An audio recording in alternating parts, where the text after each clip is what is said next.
தமிழகம் முழுவதும் உங்கள் அட்டிகா கோல்ட் நிறுவனத்தில் பணிபுரிய ஆண்கள் மற்றும் பெண்கள் தேவை. சரியான ஊதியம் வழங்கப்படும். தொடர்புக்கு 8925537862. No compromise. உங்க சைடுலயும் எங்க சைடுலயும். It's a GT promise. GT Holidays, South India's #1 travel brand. ரகங்கள் பலவிதம், ஒவ்வொன்றும் உலகத்தரம். தமிழக உற்பத்தியில் உங்கள் அனுஜ் ஸ்டைல்ஸ். விஜய் கதை முடிஞ்சது, அரசியல் முடிஞ்சது, கட்சியை கலைச்சர போறாரு, அவரெல்லாம் அரசியலுக்கு லாய்க்கு இல்லைங்க அப்படின்னு சொல்லிட்டு ஒரு நெரேட்டிவ் கிரியேட் பண்ணாங்க பாருங்க.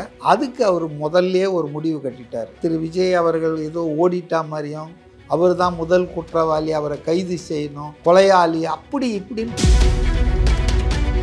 ஏன் இவ்வளோ நாள் ஒரு மௌனம் அப்படின்றது. இன்னொன்று அவர் பேசும்போது அதில் அவருக்கு அந்த அளவுக்கு ஒரு துக்கமே இல்லையே அப்படின்றதெல்லாம் கேள்வியாக முன்வைக்கிறாங்க. எங்க சொந்த கட்சிக்காரங்க, சொந்த ஆதரவாளர்கள் இறந்துருக்காங்க, அவர் எப்படிங்க வருத்தப்படாமல் இருக்க முடியும்? ஆக ஒரு ஆள் 2 நாள் பேசாமல் இருக்கிறார், அமைதியாக இருக்கிறாருன்னா எங்கே போனார், ஏன் அறிக்கை விடல? இது என்ன நார்மலான ட்ராஜடியாங்க? இல்லை, ஒரு அரசியல் கட்சி இது வரைக்கும் பார்த்ததில் ஏதாவது ஒரு நிகழ்வு அப்படின்னா உடனடியாகவே ஒரு இரங்கல் கூட்டமோ இல்லை அவங்களுக்காக அந்த கண்ணீர் அஞ்சலி செலுத்துறது அப்படின்னு. இப்போ ஈவன் அவர் அந்த படத்தை வச்சு ஒரு மெழுகுவத்தி கூட ஏற்றலையன்ற கேள்வியெல்லாம் கேட்குறாங்க இல்லையா? ஏங்க இதெல்லாம் ஒரு மாமூலான அரசியல்வாதிகள் செய்கிற சடங்குத்தனமான விஷயங்கள்ங்க. செந்தில் பாலாஜி அறிக்கையை பார்த்தேன் நான். அவர் என்ன சொல்றாருன்னா, செருப்பு வீசினதுக்கு சொல்றாரு, அது ஒருவேளை தாவேகா தொண்டர் விஜயின் கவனத்தை ஈர்ப்பதற்காக செருப்பை வீசி இருக்கலாம். இது யாராவது ஏற்றுக்குவாங்களாங்க? இப்போ நாளைக்கு திமுக தலைவர்கள் போகிறாங்க, செருப்பை வீசிட்டு உங்கள் கவனத்தை ஈர்க்கிறதுக்காகத்தான் இது மாதிரி பண்ணான்னு சொன்னால் ஒத்துக்குவாங்களா? நான் மக்களோடு தான் இருப்பேன், என் மக்களோடு இருப்பேன்றாரு. இவர் மக்களோடு இருந்த கதைலாம் நமக்கு தெரியாதா?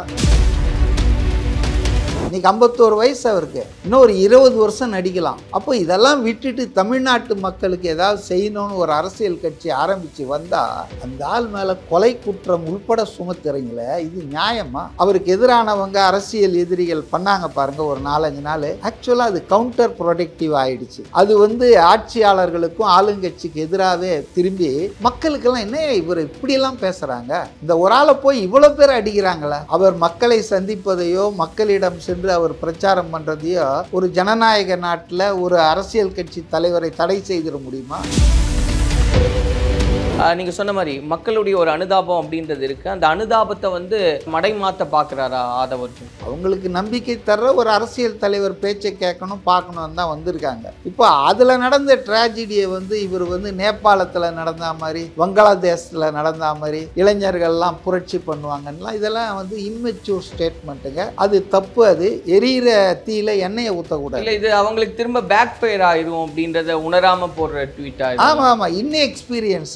அரியலூரில் அனிதான்ற ஒரு பொண்ணு நீட் தேர்வில் இறந்துதா. அந்த பொண்ணுக்கும் விஜய்க்கும் என்ன ஒரு இதுவும் கிடையாது. தூத்துக்குடி சாவு துப்பாக்கி சூடில் இறந்த பெண்கள் குடும்பங்களுக்கெல்லாம் போய் ஆறுதல் சொல்லிட்டு வந்தார். அப்படிப்பட்ட ஆளு அவருடைய கட்சிக்காரன், அவருக்காக கொடி கட்டினவன், அவருக்காக போஸ்டர் ஓட்டினவன், அவங்க செத்து போனா கம்முன்னு போயிடுவார், ஓடி ஒளிஞ்சிடுவாரா? என்ன நெரேட்டிவ் இது? முகம் தெரியாத ஆளு, யாருன்னே தெரியாதவங்களெல்லாம் போய் பார்த்து துக்கம் விசாரிச்ச விஜய், நிதி உதவி பண்ண விஜய், அவருக்காகவே உயிரை விட்டுருக்காங்க, அவரை பார்க்க உயிரை விட்டுருக்காங்க. அப்போ அவங்கள போய் பார்க்க மாட்டாரா என்ன? கலாட்டா நேயர்களுக்கு வணக்கம். நான் சரவண ராம்குமார். நம்மோடு அரசியல் விமர்சகர் திரு மதிவாணன் அவர்கள் இணைஞ்சிருக்கார். அவர்கிட்ட தான் பேசுறதா இருக்கும். பேசுவோம் சார். வணக்கம். வணக்கம். இந்த கரூர் சம்பவம் குறித்து பல்வேறு விஷயங்கள் பேசப்பட்டுக்கிட்டே இருக்கு. குறிப்பாக இந்த சம்பவங்களை எல்லாம் தொடர்ந்து மௌனம் காத்தார் விஜய் அப்படின்னு சொல்லிக்கிட்டே இருந்தாங்க. நேற்று ஒரு வீடியோவை வெளியிட்டிருக்கார். முதல்ல அந்த வீடியோ குறித்து உங்களுடைய பார்வை என்னவா இருக்கு? அது ஒரு நல்ல நகர்வு. பெட்டர் லேட் தேன் எவர்ன்ற மாதிரி விஜய் அவர் தரப்பு கருத்தை எல்லாரும் எதிர்பார்த்தாங்க. ஏன்னா ஒரு தரப்பில் அவருக்கு எதிரான கருத்துக்கள், எதிரான குற்றச்சாட்டுகள் ரொம்ப வன்மத்தோடு வந்துட்டு இருக்கும்போது டிவிகே சைட்லேருந்து எதுவுமே வரல. ஒரு 2 நாளாக ரொம்ப அமைதியாக இருந்தது. நேச்சுரலி அது ஒரு குழப்பத்தை அவங்க கட்சிக்காரங்க பொதுமக்கள்கிட்டையும் ஏற்படுத்தி இல்லை, எதுக்காக இவங்க அமைதியாக இருக்காங்க, எதுவுமே பேசலைன்னு. அது அவர் அந்த மௌனத்தை உடைத்து அந்த காணொலியை ஒரு ரொம்ப சின்ன பிரீஃப் தான், லெஸ் தென் 5 மினிட்ஸ் தான் அது. நான் பார்த்தேன். இப்போ வரைக்கும் அதை பார்த்தேன் நான். 1.5 கோடி பேருக்கு மேலே பார்த்துருக்காங்க. அது 15 மில்லியன் மேலே போயிடுச்சு, 16 மில்லியன் பார்த்துருக்காங்க. அவர் வழக்கமான அவருடைய இது தாங்க, சுபாவம் தான். அதாவது ரொம்ப லோ ப்ரொஃபைல், அன்அஸ்யூமிங், ஹியூமன். அதில் நான் அந்த காணொலியில் அவரை பார்த்தது என்னென்னா, ரொம்பவும் பாதிக்கப்பட்டிருக்கார் மனதளவில். அவர் சொன்ன மாதிரி அவர் குடும்பத்தை சார்ந்தவர்களை இழந்த அந்த ஒரு அதிர்ச்சியிலேருந்து முழுமையாக அவர் மீண்டாம தெரில. ரொம்ப வாய்ஸ் ரொம்ப லோவாக இருந்தது. ரொம்ப கஷ்டப்பட்டு தான் நானே கேட்டேன் அவர் என்ன சொல்ல வராருன்னு சொல்லிட்டு. நாட் இஸ் யூஷுவல் வாய்ஸு, ரொம்ப கவலை தோய்ந்த குரலில் தான் பேசினார்.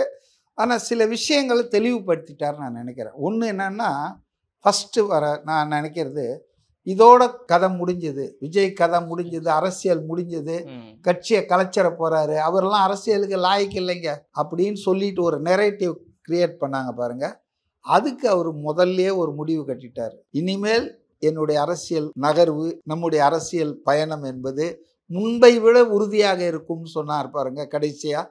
அதுதான் ரொம்ப தேவையான ஒன்றுன்னு நினைக்கிறேன். ஒரு நிகழ்வுகள் துரதிருஷ்டவசமானது, இந்த மாதிரி ஒரு ட்ராஜடி நடந்ததுன்றது சந்தேகமே இல்லை. இதில் யாருக்கும் மகிழ்ச்சி இருக்க முடியாது, யாரும் இதில் சந்தோஷப்பட முடியாது. பிணந்தின்னி கழுகுகள் ஒன்றால் சந்தோஷப்படலாம், ஒரு மனித உயிர்கள் மடிவதை, அதுவும் ஒரு சாதாரண அரசியல் பரப்புரை கூட்டத்தில் தென் தமிழகத்தில் எக்ஸப்ட் ஆந்திராவில் ஒரு வாட்டி தெலுங்கு தேசத்தில் சந்திரபாபு நாயுடு கூட்டத்தில் ஒரு 8 பேர் மடிஞ்சிட்டாங்க. அநேகமாக அதை விட்டால் ரிலீஜியஸ் கேதரிங்கில் தான் வடநாட்டில் கும்பமேளா சாமியாரை பார்க்க போகிறவங்க அங்கே தான் நிறைய பேர் மடிவாங்க. ஆனால் தென்னாட்டில் அந்த மாதிரி நடந்ததே இல்லை. இது ஒரு பெரிய ரூட் ஷாக் டு எவ்ரிபடி. அதாவது அவரு இவருன்னு சொல்ல, அந்த செய்தியை கேட்டது எல்லாருக்குமே ஒரு மிகப்பெரிய அதிர்ச்சி. அதுவும் குழந்தைகள், பெண்கள், அப்பாவிகள், ஒரு 41 பேர் இதுவரையில் இறந்துருக்காங்கன்றது மிகப்பெரிய சோகம். அந்த சோகத்தையும் சில பேர் அரசியல் ரீதியாக ஆதாயமடைய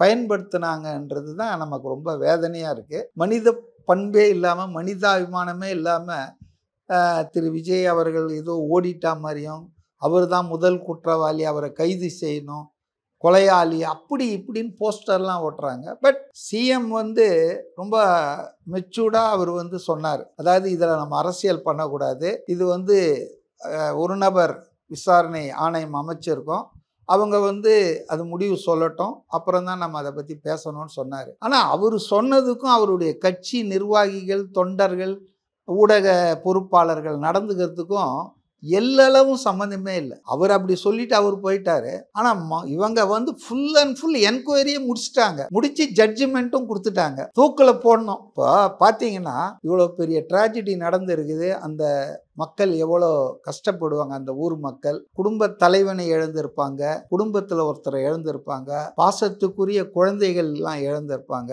அந்த சோகத்திலிருந்து அவங்க மீண்டு வர்றதுக்கு என்ன சொன்னாலும், நீங்கள் 50 லட்சம் கொடுத்தாலும் 1 கோடி கொடுத்தாலும் அதை அவர் காணொலியில் சொல்லுவார், எதுவுமே ஈடாகாது இந்த இழப்புக்குன்னு. ஆனால் நீங்கள் பாருங்கள், இதை பற்றி பேசாமல் இவங்களுக்கு அந்த சிகிச்சையில் இருக்கிறவங்களை எப்படி நம்ம சீக்கிரமாக குணப்படுத்தணும். இப்போ ஒரு வேளை சம்பாதிக்கிற ஆள் எவனாவது இறந்துருக்கலாம், பிரெட் வின்னர்னு சொல்கிறாங்க ஒரு குடும்பத்தில். இப்போ அந்த மாதிரி குடும்பங்களுக்கு நம்ம என்ன ஆல்டர்னேட்டிவ் சோர்ஸ் ஆஃப் இன்கம் வழி பண்ண போகிறோம்? கவர்மெண்ட் ஜாப் கொடுக்க போகிறோமா, இல்லை ப்ரைவேட்டில் யாரோ ஒரு சம்பளத்துக்கு ஏற்பாடு பண்ணல?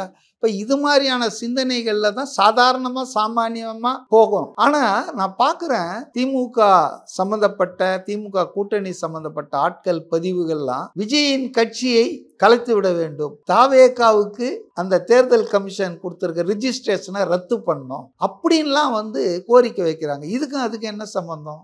இல்லை, இப்போது அவர் பேசினதெல்லாம் அதை வச்சு சில பேர் திரும்ப அதுக்கான ஒரு ரிப்ளை கொடுக்குறாங்க, ஏன் இவ்வளோ நாள் ஒரு மௌனம் அப்படின்றது. இன்னொன்று, அவர் பேசும்போது அதில் அவருக்கு அந்தளவுக்கு ஒரு துக்கமே இல்லையே அப்படின்றதெல்லாம் கேள்வியாக முன்வைக்கிறாங்க. ஒரு அக்கௌண்டபிலிட்டி இல்லை, ஆமாம் இது நடந்துருச்சு அப்படின்றத ஒரு அழுத்தமாக எந்த இடத்துலையும் பதிவு செய்யலை, அதுக்கான ஒரு வருத்தத்தை பெரிய அளவில் அவர் தெரியப்படுத்தவே இல்லை, இது அரசியல்படுத்துறது தான் பேசுகிறாரு. இன்னும் அரசியலுடைய புள்ளிங்காகவே சிஎம் வம்புக்கு இழுக்கிறார், இப்படியெல்லாம் பேசுகிறார். அது அவங்களுடைய மன ஓட்டத்தை, எண்ண ஓட்டத்தை பொறுத்துது. அவர் இதயத்தை திறந்து காட்ட முடியாதுங்க. அவருக்கு மனசில் இருக்கக்கூடிய பாரம், எங்க சொந்த கட்சிக்காரங்க, சொந்த ஆதரவாளர்கள் இறந்துருக்காங்க, அவர் எப்படிங்க வருத்தப்படாமல் இருக்க முடியும்? இப்போ எனக்கு எங்கள் வீட்டில் ஒரு இழப்பு நடந்துச்சுன்னா நான் நார்மல் ஆகிறதுக்கு சில நேரங்களில் 2 நாள் ஆகலாம், 1 வாரம் கூட ஆகலாம். இப்போ சில பேர் கணவனை இழந்துட்டாங்கன்னா 6 மாதம்லாம் கூட அவங்க நார்மலாகவே ஆக முடியாது. ஆக ஒரு ஆள் 2 நாள் பேசாமல் இருக்கிறார், அமைதியாக இருக்கிறாருன்னா எங்கே போனார், ஏன் அறிக்கை விடல? இது என்ன நார்மலான ட்ராஜடியாங்க? இல்ல ஒரு அரசியல் கட்சி இதுவரைக்கும் பார்த்ததுல ஏதாவது ஒரு நிகழ்வு அப்படின்னா உடனடியாகவே ஒரு இரங்கல் கூட்டமோ இல்ல அவங்களுக்காக வந்து அந்த கண்ணீர் அஞ்சலி செலுத்துறது அப்படின்னு இப்போ ஈவன் அவர் அந்த படத்தை வச்சு ஒரு மெழுகுவத்தி கூட ஏத்தலையன்ற கேள்வியெல்லாம் கேட்குறாங்க இல்லையா? ஏங்க இதெல்லாம் ஒரு மாமூலான அரசியல்வாதிகள் செய்கிற சடங்குத்தனமான விஷயங்கள்ங்க. இதையே பார்த்து பார்த்து பழகிட்ட நமக்கு ஒரு மனிதாபிமான உணர்வோடு ஒருத்தன் உள்ள வருத்தத்தோடு ஒருத்தன் வந்து அதை அவனுடைய ஆற்றாமையை தெரிவிக்கிறது, அந்த பண்பையே நம்மளால் புரிஞ்சிக்க முடியல. இப்போ நான் கேட்குறேன் ஒரே ஒரு விஷயம், துணை முதலமைச்சர் பதவி பொறுப்பு வாய்ந்த பதவியா இல்லையா? Next only to chief minister இல்லையா? சரி, துபாய்க்கு போன உதயநிதி ஸ்டாலின் விரைந்து வந்தார். நான் கூட ரொம்ப நல்ல விஷயம், பயணத்தை கேன்சல் பண்ணிட்டு வந்துட்டாருன்னு சொல்லி நினச்சேன். வந்தார், கரூர் சென்றார், மலர் வளையம் வைத்தார், அடுத்த விமானத்தில் துபாய்க்கு போயிட்டார். ஸோ அதான் முடிஞ்சதா? இதான் அரசியல்வாதி. மாமூலான அரசியல்வாதி ஒரு மெழுகுவத்தி எடுத்துறது இல்ல ஒரு படத்திறப்பு விழா பண்ணிட்டு போயிடுறது.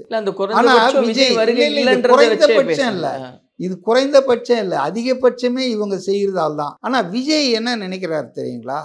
அந்த மக்களை, அந்த இழந்த குடும்பங்களுக்கு நம்ம என்ன செய்யறது, இதை இனிமேல் நடைபெறாம எப்படி பண்ணணும்? ஸோ அவர் வந்து ஒரு, நான் திரும்பவும் சொல்கிறேன், மலிவான அரசியல்வாதி இல்லைங்க. மாமூலான நம்ம பார்த்துக்கிட்டு இருக்கிறோமே, வெள்ளையும் ஜல்லையுமா எல்லாம் இருப்பாங்க. இப்போ உதாரணத்துக்கு நான் சொல்கிறேன், செந்தில் பாலாஜி அறிக்கையை பார்த்தேன் நான் இப்போதான், செய்தியாளர் சந்திப்பு. அவர் என்ன சொல்கிறாருன்னா, செருப்பு வீசினதுக்கு சொல்கிறாரு, அது வந்து ஒருவேளை தாவேகா தொண்டர் விஜயின் கவனத்தை ஈர்ப்பதற்காக செருப்பை வீசி இருக்கலாம் அப்படின்னு சொல்கிறார். இது வந்து யாராவது ஏற்றுக்குவாங்களாங்க? இப்போ நாளைக்கு திமுக தலைவர்கள் போகிறாங்க, செருப்பை வீசிட்டு உங்கள் கவனத்தை ஈர்க்கிறதுக்காகத்தான் இது மாதிரி பண்ணான்னு சொன்னால் ஒத்துக்குவாங்களா? அப்போ எப்படி இதை சிறுமைப்படுத்துகிறாங்க பாருங்கள். இந்த ட்ராஜடியை வந்து அரசியல் ஆதாயத்துக்காக தான் பயன்படுத்துகிறாங்க. அப்புறம் அவர் என்ன சொல்கிறாருன்னா, நான் மக்களோடு தான் இருப்பேன், என் மக்களோடு இருப்பேன்றாரு. இவர் மக்களோடு இருந்த கதைலாம் நமக்கு தெரியாதா? இவர் அமைச்சராக இருந்தபோது சாதாரண ஏழைப்பாடைகள்கிட்ட லஞ்சத்தை வாங்கி டிரைவர் வேலை தரேன், கண்டக்டர் வேலை தரேன், இந்த வேலை தரேன்னு, அதை வேலை கொடுக்காதது மட்டும் இல்லை, வாங்கின பணத்தை திருப்பி கொடுக்காததால் தானே இங்கே வழக்காடு மன்றத்துக்கு போய் இவர் ஜெயிலுக்கு போய் மந்திரி பதவியே இழந்தார். இப்படிப்பட்ட ஒரு ஊழல் பேர் வழி பல கட்சி மாறியவர் வெள்ளையும் ஜல்லையுமா உட்காந்தீங்கன்னு அறிக்கை கொடுக்குறாரு, நான் மக்களோடு இருக்கிறேன், என் மக்களுக்காக நான் பாடுபடுவேன்னா. இதுதான் நீங்கள் பார்க்குற மாமூல் அரசியல். விஜய் அதில் வரமாட்டார், ஃபிட்டின் ஆக மாட்டார். ஏன்னா எனக்கு தெரிஞ்ச வரைக்கும் விஜய் வந்து தன்னுடைய வருமானத்தை விட்டுட்டு, சொகுசு வாழ்க்கையை விட்டுட்டு, வியாபாரத்தை விட்டுட்டு, வியாபாரம்னா என்ன, பல 1000 கோடி ரூபாய், இன்னைக்கு 51 வயசு அவருக்கு, இன்னும் ஒரு 20 வருஷம் நடிக்கலாம். அப்போ இதெல்லாம் விட்டுட்டு தமிழ்நாட்டு மக்களுக்கு ஏதாவது செய்யணும்னு ஒரு அரசியல் கட்சி ஆரம்பிச்சு வந்தா, அந்த ஆள் மேல கொலை குற்றம் உள்பட சுமத்துறீங்களே, இது நியாயமா? சாதாரணமாக நான் என்ன சொல்லேன்னா, ஒரு விசாரணைக்கு உட்படுத்தப்படுற ஆளை நேச்சுரல் ஜஸ்டிஸ்ன்னு வாங்க.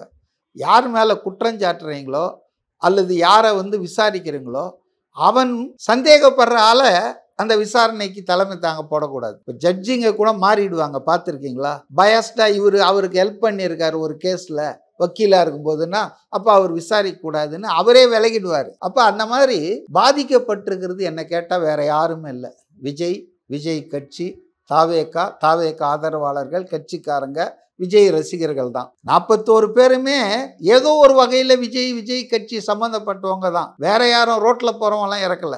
அப்போ அவங்க சொல்கிற அந்த கோரிக்கையை ஏற்றுக்கொண்டால் அது ஒரு பெரிய பாசிட்டிவ் மெசேஜாக போகும் சிபிஐ. ஆனால் நான் என்ன பார்க்குறேன், திருமாவளவன்லேருந்து மற்றவங்களில் சிபிஐ கேட்பதே ஏதோ பாவம்ன்ற மாதிரியும், கடந்த காலங்களில் யாரும் சிபிஐ கேட்டது இல்லையா? நிறைய பேருக்கு ரெஸ்பான்சிபிலிட்டி இருக்குது, ஒரு ஆள் நான் சொல்ல மாட்டேன், இன்க்ளூடிங் விஜய்ஸ் லோக்கல் ஆர்கனைசர்ஸ். அதை அவங்க ஒழுங்காக பண்ணியிருக்கணுன்றது என்னுடைய கருத்து. அப்போது இதில் எல்லாருக்கும் ரெஸ்பான்சிபிள் இருக்குது. District administration, collector, district police chief, SP, அங்கே தலைமட்டத்தில் இருந்தவங்க, இன்டெலிஜென்ஸ் ஃபெயிலியர் ஆகிருக்கு. இவ்வளோ பேர் வருவாங்கன்னு எல்லாரையும் விட அவங்க தான் அனுமானிச்சிருக்கணும். ஏன்னா இது 5 மாவட்டம் முடிச்சுட்டு 6வது இடத்துக்கு வந்திருக்காரு. அவருக்கு எவ்வளோ க்ரௌடு வருது, எவ்வளோ பேர் வெளிநடக்க பண்ணுறாங்க. இப்போ ஃபஸ்ட்டே திருச்சியிலேருந்து மரக்கடைக்கு போனார், 5 மணி நேரம் ஆச்சு, வெரி ஷார்ட் டிஸ்டன்ஸை கலக்கிறதுக்கு. அதனால் அவர் காலதாமதமாக போகிறது என்பதும், மக்கள் வழியெங்கும் வந்து அவருக்கு வரவேற்பு கொடுப்பது என்பதும் புதுசு இல்லை. ஆகவே ஒரு செலிபிரிட்டி மாதிரி ஒரு ஃபிலிம்லேருந்து அரசியலுக்கு வந்து இன்றைக்கி வந்து மக்கள் ஆதரவையும் அன்பையும் பெற்ற ஒருத்தர் லேட்டாக வர்றதுன்றதும் பெரிய குற்றம் கிடையாது ஆச்சுங்களா. ஆனால் அதுக்கான ஏற்பாடுகளை கொஞ்சம் அந்த ஆர்கனைசர்ஸ் கரூரில் அவங்க அப்ளை பண்ணாங்கள்ல, அவங்க இந்த நிழலுக்காகவோ அல்லது உட்காந்து சேருக்காகவோ பெண்கள் இவங்கெல்லாம் ஒதுங்கிறதுக்காக கழிவறை வசதிகள் தண்ணீர் கிண்ணீர்லாம் கொடுத்துருக்கலான்றது அதில் தான் அவங்க ஃபெயிலியர். ஆனால் சட்டம் ஒழுங்கு லா அண்ட் ஆர்டர் இதை பாதுகாக்க வேண்டி இப்போ ஒரு கூட்டத்துக்கு பர்மிஷன் வாங்கி நான் நடத்துகிறேன் எனக்கு பொறுப்பு இருக்குது. ஆனால் அந்த கூட்டத்துக்குள்ளே ஆன்டி சோஷியல் எலிமெண்ட்ஸ் 10 பேர் பூந்து பாட்டில் அடிக்கிறாங்க இல்லை கத்தியில் குத்துறாங்கன்னா அதுவும் ஏன் பொறுப்பா? அது வந்து போலீஸோடைய பொறுப்பு. அப்போ போதுமான அளவுக்கு போலீஸ் போட்டிருக்கணும். இதெல்லாம் சென்ஸ் பண்ணி இதெல்லாம் ஆன்டிசிபேட் பண்ணியிருக்கணும்னு நினைக்கிறேன். So everybody is responsible, not one, all are responsible. அப்போ அதில் வந்து நம்ம ஒரு பகுதியை மட்டும் ஒரு கட்சியை மட்டும் கார்னர் பண்ணி அதை மட்டும் சிலுவையில் அறையிற மாதிரி பேசுறதுன்றது பொலிட்டிக்கலி மோட்டிவேட்டடாக தான் நான் பார்க்குறேன். இப்போது இதில் வந்து சார் கடைசி அவர் பேசியிருந்தது அது எல்லாருமே எதிர்பார்த்த ஒன்று. ஏன்னா இதோட அந்த அரசியல் பயணம் முடியுதா இல்லையா அப்படின்றதுக்கு ஒரு தெளிவான பதிலை அதில் பதிவு செய்கிறாரு. ஆனால் அது மேலேயும் நிறைய ஒப்பீனியன் வைக்கிறாங்க. அந்த இடத்துல அது பேசியிருக்க வேண்டியதா இல்லையான்றதெல்லாம் சொல்கிறாங்க. ஆனாலும் இன்னும் தீர்க்கமாக எங்களுடைய அரசியலில் நாங்கள் முன்னெடுப்போம்னு சொல்கிறாரு.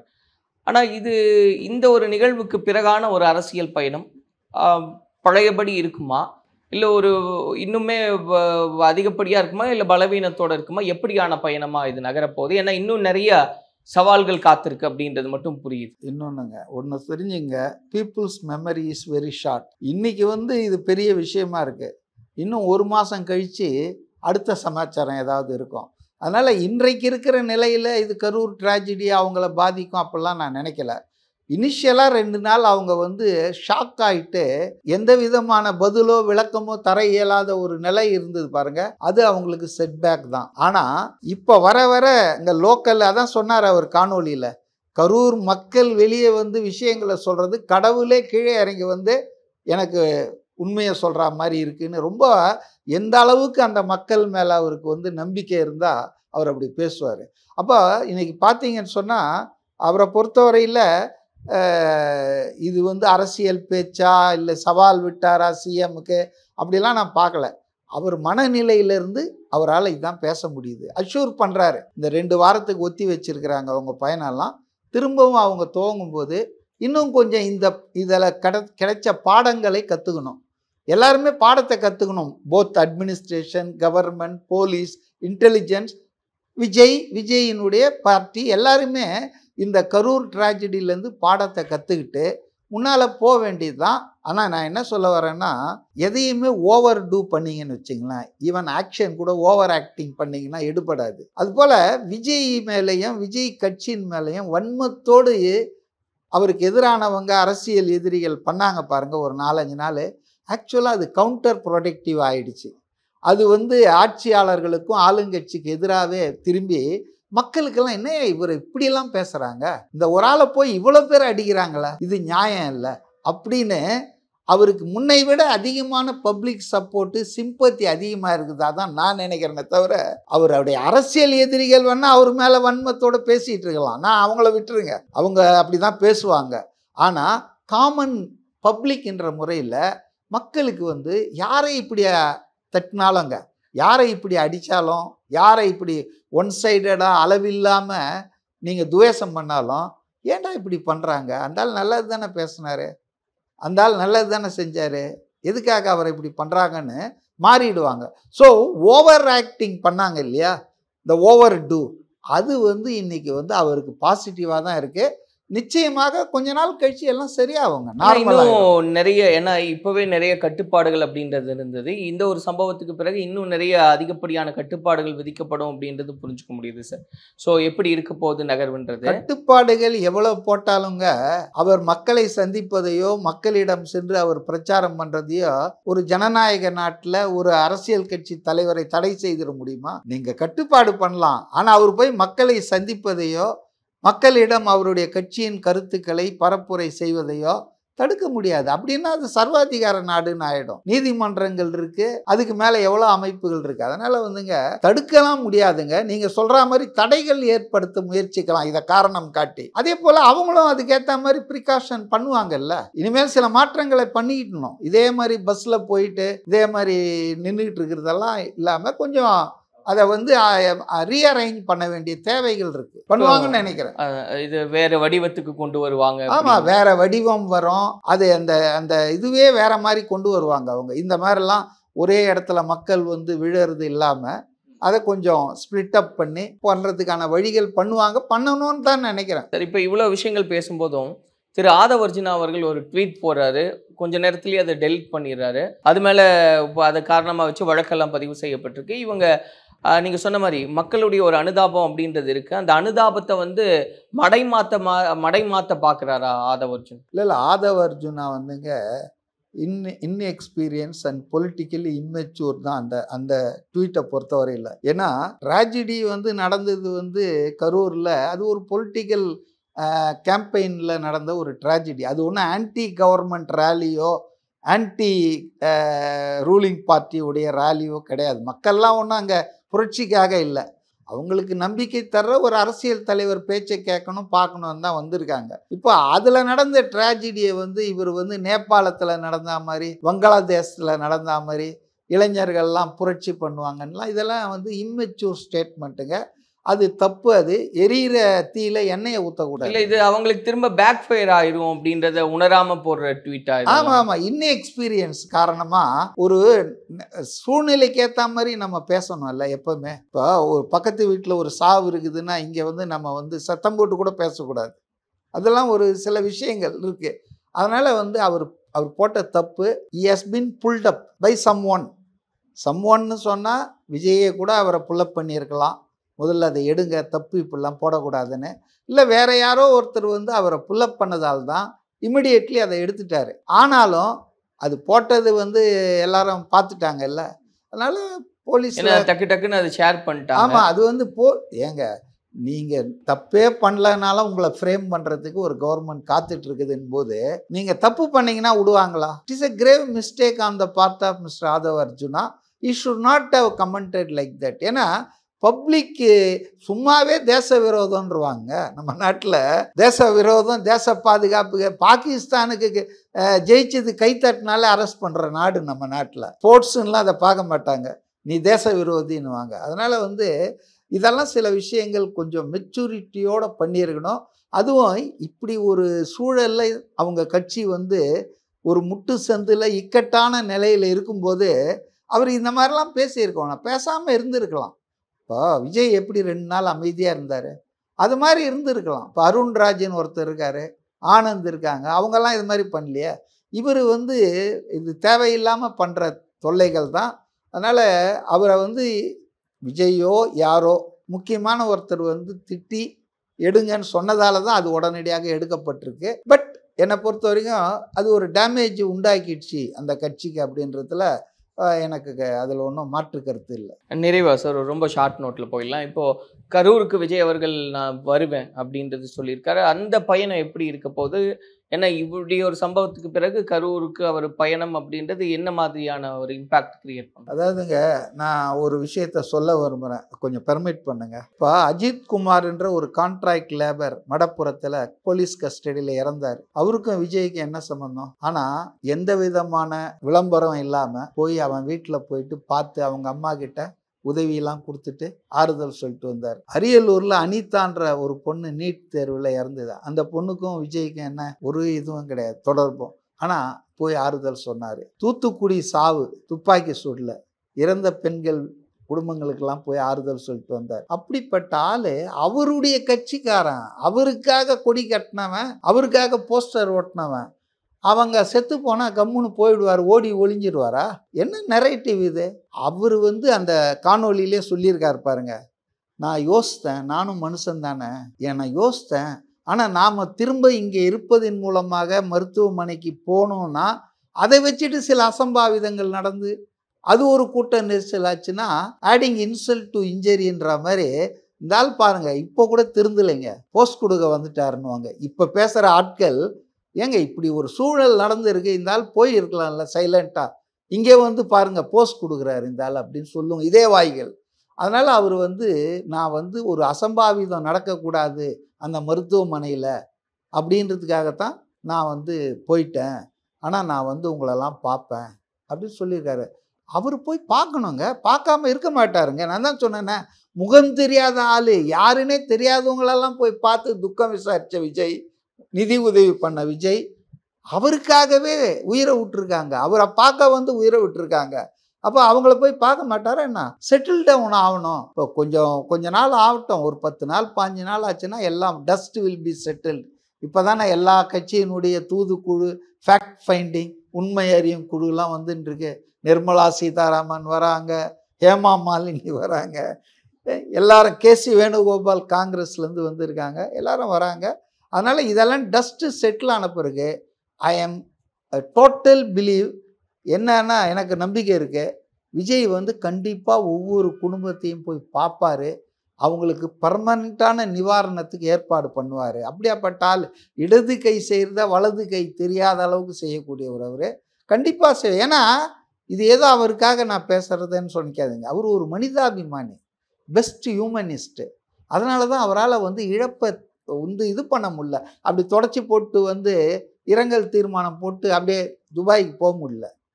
he was collapsed. 2-3 நாள் அவரால் எதுவுமே பண்ண முடியல, சாப்பிட்லையா அது தெரியுமா உங்களுக்கு? அன்னைக்கு போய் படுத்தார் இல்லைங்களா, 36 மணி நேரம் அவர் வந்து சாப்பாடு கூட சாப்பிடலன்ற தகவல். I don't know exactly what has happened. அது மாதிரி சில மனிதர்கள் அப்படி தாங்க, ரொம்ப சென்சிட்டிவாக இருப்பாங்க. நான் கேள்விப்பட்டிருக்கேன், அவங்க தங்கச்சி இறந்தப்போ சின்ன வயசில் அவர் ஆளே ரொம்ப அப்செட் ஆகிருந்தாராம். அதுக்கப்புறம் யாருக்கிட்டையுமே அதிகமாக பேசுறது இல்லையா. இப்போ இருக்கிற இந்த கேரக்டரு அந்த அவங்க சிஸ்டருடைய டெத்துக்கு அப்புறம் தான் வந்ததுன்னு அவரோட நெருங்கி பழகினவங்க பல நேர்காணலில் சொல்லியிருக்காங்க. So Vijay as a person is too good. அவர் அரசியலுக்கு இந்த டூ குட் போதுமானா அது கொஞ்சம் மாறணும். ஏன்னா அரசியலில் வந்து தோல்லாம் திக்காகணும், உங்களுக்கு வந்து சென்சிட்டிவாலாம் இருக்கவே முடியாது.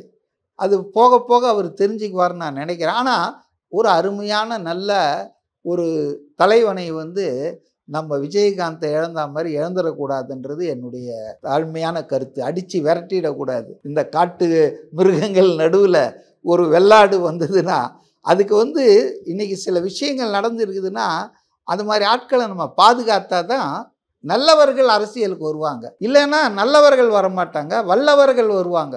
நல்லவர்களுக்கும் வல்லவர்களுக்கும் வித்தியாசம் இருக்குது. அதனால் விஜயை வந்து நம்ம வந்து சப்போர்ட் பண்ணுன்றது காரணம் ஏதோ அரசியல் ரீதியாக அப்படிலாம் நான் சொல்ல. As a person is a very good person. அதுதான். அதனால் அவருக்கு வந்து நம்ம இந்த நேரத்தில் துணையாக இருக்கிறது தான் மக்கள், சாமானிய மக்கள். கட்சிக்காரங்களை விடுங்க, நான் கட்சியை பற்றியே பேசலை.